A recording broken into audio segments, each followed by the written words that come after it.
ডিনারের জন্য কিভাবে চটজলদি মুখরোচক এক পাকেই রান্না। নমস্কার বন্ধুরা, কাজল ভিলেজ কিচেনে সকলকে স্বাগত জানাই। রোজকার মতো আজও রান্নাঘরে চলে এলাম।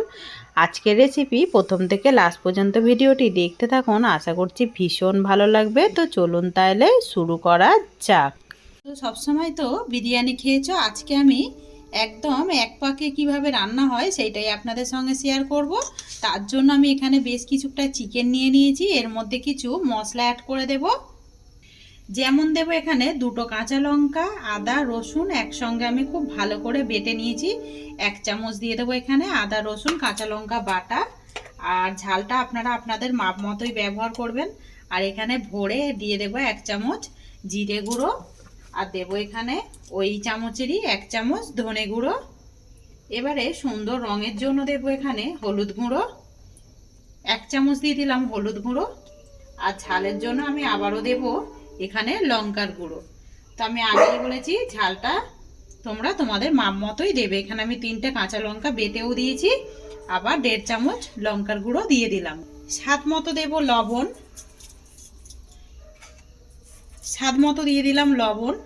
এবারে সমস্ত উপকরণগুলোকে খুব ভালো করে হাত দিয়ে একটু মিশিয়ে নেব। তোমরা চাইলে এটা চামচ দিয়েও মিশিয়ে নিতে পারো। আমি মাংসটাকে এইভাবে আমি সুন্দর করে ম্যারিনেশন করে নিলাম, তাতে করে মশলাটা বেশ ভালোভাবে এর মধ্যে একেবারে ভালোভাবে মিক্স হয়ে যাবে। এবারে এটাকে ঢাকা দিয়ে আমি রেখে দেবো। দিকে একটা কড়া গরম হতে বসিয়ে দিয়েছি, কড়ার মধ্যে দিয়ে দেব বেশ কিছুটা সাদা তেল। তো এই রান্নাটা কিন্তু সাদা তেলেই করতে হবে। তো এখানে দিয়ে দিয়েছি 4 চামচের মতো সাদা তেল। তেলটা বেশ গরম হয়ে গেছে। এখানে আমি এইভাবে ডুমো ডুমো করে আলু কেটে নিয়েছি, এই আলুগুলো তেলের মধ্যে দিয়ে দেব।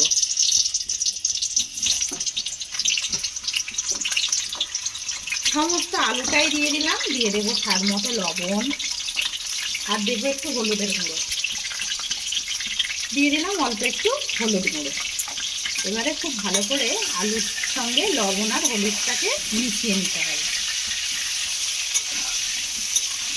আলুগুলোকে সুন্দর করে এইভাবে উল্টে পাল্টে লাল লাল করে ভেজে নিয়েছি। আলুগুলোকে এরকমই একটু সুন্দর লাল লাল করে ভেজে নিতে হবে। একটা থালার মধ্যে সমস্ত আলুগুলোকেই তুলে নেব। সমস্ত আলুটাই আমি একটা প্লেটের মধ্যে তুলে নিলাম। এবারে এই কড়ার মধ্যেই বেশ কিছুটা তেল আছে, এই তেলের মধ্যেই রান্নাটা করতে হবে। এবারে এখানে দিয়ে দেব আমি 2 চামচ ভরে ভরে ঘি। এখানে দিয়ে দিলাম 2 চামচ ভরে ভরে ঘি। সমস্ত ঘিটাই দিয়ে একটু খুব ভালো করে মিশিয়ে নিলাম। এবারে এর মধ্যে কিছু ফোড়ন দেব, যেমন দেব 2টো তেজপাতা। আর এখানে নিয়েছি ডালচিনি, লবঙ্গ আর এলাচ, সব 4টে করে নিয়ে নিয়েছি। দিয়ে দেব আমি এর মধ্যে। যখনই এটা এইভাবে একটু ভাজা হয়ে যাবে দিয়ে দেবো এখানে কেটে রাখা পেঁয়াজ। পেঁয়াজটা দিয়ে খুব ভালো করে ফোড়নের সঙ্গে এইভাবে একটু ভেজে নিতে হবে। খুব ভালো করে পেঁয়াজটাকে এইভাবে একটু ভাজা করে নিয়েছি, একটা বাদামি রং আসা পর্যন্ত এইভাবে একটু ভেজে নিতে হবে। এখানে যখন পেঁয়াজটা এরকম সুন্দর একটা রং আসা পর্যন্ত ভাজা হয়ে যাবে, তখন এখানে চিকেনটাকে যে ম্যারিনেশন খুব ভালোভাবে করে রেখেছিলাম, এই ম্যারিনেশনের চিকেনটা আমি এর মধ্যে দিয়ে দেব। সমস্ত ম্যারিনেশন করা চিকেনটাকে আমি দিয়ে দিলাম। খুব ভালো করে আমি এবারে এটাকে পেঁয়াজের সঙ্গে কষিয়ে নিতে হবে। এটাকে ঢাকা দিয়ে দেবো আমি 2 মিনিটের জন্য। এদিকে একটা বাটিতে আমি হালকা উষ্ণ গরম জল নিয়ে নিয়েছি, 1/2 কাপের মতো। এর মধ্যে দিয়ে দেব 2 চামচ পাউডার দুধ। খুব ভালো করে এবারে দুধটাকে আমি গুলে নেব। ভালো করে আমি দুধটাকে গুলে নিলাম। এবার এখানে দিয়ে দেব 1 চামচের মতো গোলাপ জল। এখানে আমি কেওড়া জল দিয়ে দেব 1 চামচের মতো। সমস্ত উপকরণটাকে খুব ভালো করে মিশিয়ে নিলাম। অপরদিকে চিকেন থেকে কিন্তু তেল ছাড়তে শুরু করেছে। এইভাবে যদি ঢাকা চাপা দিয়ে আমরা চিকেন রান্না করি, এতে করে কিন্তু রান্নাটাও বেশ দারুণ হয়, খেতে কিন্তু ভীষণই ভালো হয়। আর যেই তেলটা দিয়েছিলাম ওই তেল থেকেই কিন্তু এমনিতেও চিকেন থেকে ম্যারিনেশন করা থাকলে এরকম কিন্তু হালকা আঁচে কষানো হলে তেল ছাড়ে। খুব ভালো করে এবারে মিশিয়ে নিতে হবে।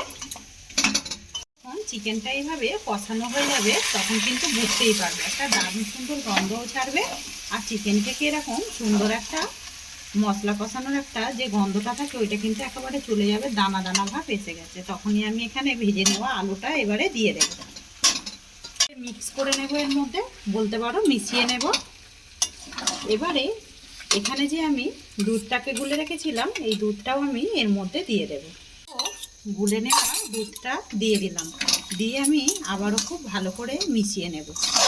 তো আজকের এই এক প্যাকেট রেসিপি আপনাদের কীরকম লাগছে অতি অবশ্যই কমেন্ট করে জানাবেন। একবার হলো বাড়িতে এইভাবে ট্রাই করবেন, দারুণ কিন্তু খেতে লাগে।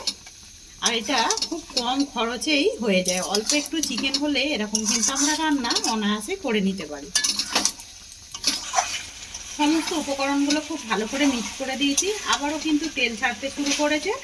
এবারে আমি আগে থেকে এইখানে এই বাটি এক বাটি চাল ভিজিয়ে রেখেছিলাম, তো এটা উষ্ণ আমি গরম জল নিয়ে নিয়েছি। এই সমস্ত চালটা ছেঁকে আমি এর মধ্যে এবারে দিয়ে দেব।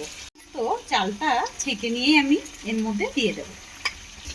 সমস্ত উপকরণগুলো চালের সঙ্গে এবারে মিশিয়ে নিতে হবে এইভাবে। ভালো করে আমি চালটাকে মিক্স করে নিলাম।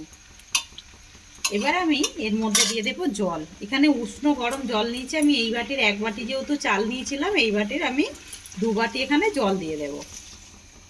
আমি 2 বাটি জল দিয়ে দিলাম। তো যদি এখানে 1 বাটি চাল নাও তাহলে কিন্তু সেই ক্ষেত্রে 2 বাটি জল দিতে হবে। এবার আমি এইটাকে ভালো করে জলের সঙ্গে মিশিয়ে নিতে হবে। আর এখানে কিন্তু উষ্ণ গরম জলই ব্যবহার করতে হবে, তাহলে কিন্তু খেতে ভীষণই ভালো লাগবে। আজকের এই এক প্যাকেট বিরিয়ানি দারুণ লাগে, কিন্তু এইভাবে একবার ট্রাই করতে পারো। খুবই কম উপকরণ দিয়ে এই রান্নাটা হয়ে যায়। এবার আমি এখানে 3টে কাঁচা লঙ্কা নিয়ে নিয়েছি, একটা পাকা আর 2টো কাঁচা দিয়ে এটাকে ঢাকা দিয়ে দেব। ঢাকা দিয়ে দমে রান্না করে নেব। বেশ কিছুক্ষণ দমে রান্না করে নিলাম। এবারে উপর থেকে দিয়ে দেবো আমি ধনেপাতা কোঁচানো।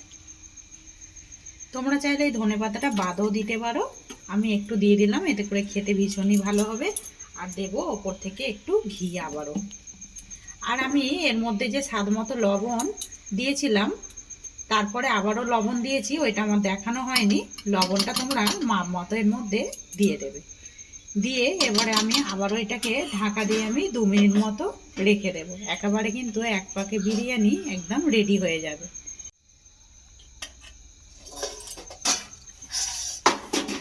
গরম গরম দারুণ স্বাদের এক প্যাকেট বিরিয়ানিও বলতে পারো, অথবা এক প্যাকেট রান্নাও বলতে পারো। তো এবারে একটা প্লেটের মধ্যে করে তুলে নেব। কতটা ঝরঝরে হয়েছে আর কতটা সুন্দর হয়েছে সেটা কিন্তু দেখতেই পাচ্ছেন। এরকম যদি গরম গরম একটা রান্না থাকে রাতের ডিনারের জন্য, চটজলদি কিন্তু হয়েও যায় কোনো রকম ঝামেলা ছাড়াই। তো এখানে একদম রেডি হয়ে গেছে গরম গরম রাতের ডিনারের জন্য একদম দারুণ স্বাদের এক প্যাকেট রান্না রেডি। তো আজকের রেসিপি আপনাদের কিরকম লাগলো অতি অবশ্যই কমেন্ট করে জানাবেন। যদি ভালো লেগে থাকে একটা লাইক করে দিয়ে এইভাবেই আমার পাশে থাকবেন, আমাকে সাপোর্ট করবেন। আর আমার এরকম নিত্য নতুন রান্নার জন্য পাশে থাকা বেল আইকনটি প্রেস করবেন। সবাই ভালো থাকবেন, সুস্থ থাকবেন, ধন্যবাদ। আবারও কোনো নতুন রেসিপি নিয়ে ফিরে আসবো। আজকের মতো এই পর্যন্ত।